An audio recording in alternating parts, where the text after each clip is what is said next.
Hello বন্ধুরা, welcome to my channel ঈশার রান্নাঘর। আজকে আমার রেসিপি আলু দিয়ে আর মাছের ঝোল। চলো দেখে নেওয়া যাক আজকের রেসিপি। প্রথমে দেখো, এখানে আমি মাছগুলোকে ভালো করে ধুয়ে নিয়েছি।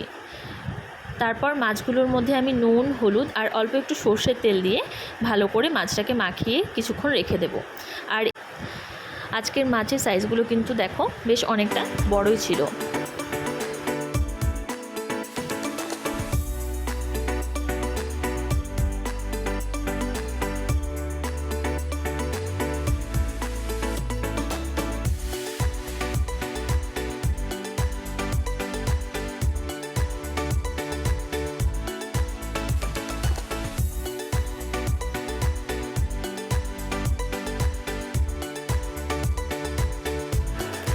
তারপর দেখো, কড়াই আমি বেশ অনেকটাই সর্ষের তেল দিয়ে দিয়েছি। এরপর তেলটাকে আমি কিন্তু বেশ ভালো করে গরম করে নিয়েছি। তারপর এর মধ্যে আমি দিয়ে দিচ্ছি মাছগুলো।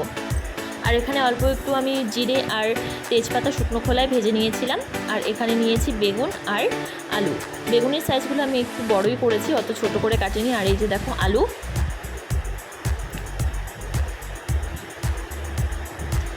দেখো মাছের একটা পাশ ভাজা হয়ে গেছে, আরেকটা পাশ আমি উল্টে দিচ্ছি।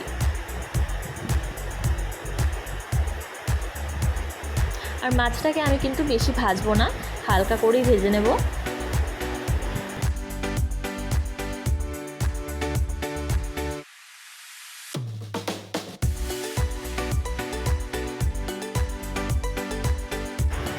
তারপর এখানে দেখো আমি জিরে আর তেজপাতাটা পাটায় বেটে নিচ্ছি। এখানে মাছগুলোও আমার ভাজা হয়ে গেছে। এরপর মাছগুলো আমি তুলে নিচ্ছি। আর দেখো মশলাটা কিন্তু আমার বাটা হয়ে গেছে। এরপর একে একে সব মাছগুলোকে আমি ভেজে নিয়েছি। তারপর কড়াই আমি আরও একটু সর্ষের তেল দিয়ে দিচ্ছি। তারপর এর মধ্যে দিয়ে দেবো অল্প একটু জিরে ফোড়ন। জিরেটা একটু ভাজা হলে এর মধ্যে আমি দিয়ে দিচ্ছি আলু।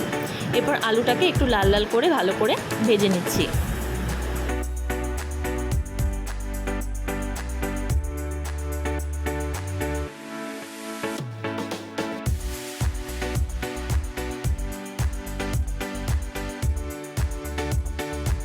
তারপর দেখো আলুটা আমার ভাজা হয়ে গেছে। এর মধ্যে আমি দিয়ে দিচ্ছি বেগুন। বেগুনটা দিয়ে এবার বেগুনটাকে 4 থেকে 5 মিনিট মতো হালকা করে ভেজে নিচ্ছি।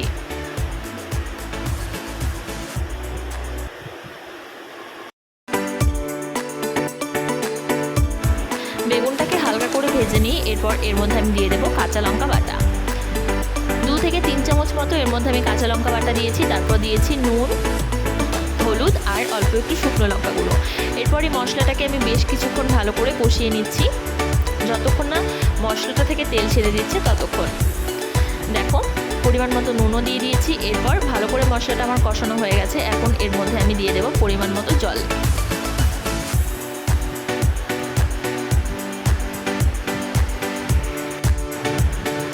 তারপর দেখো জলটা দেওয়ার পর ঝোলটা কিন্তু আমার ফুটে গেছে।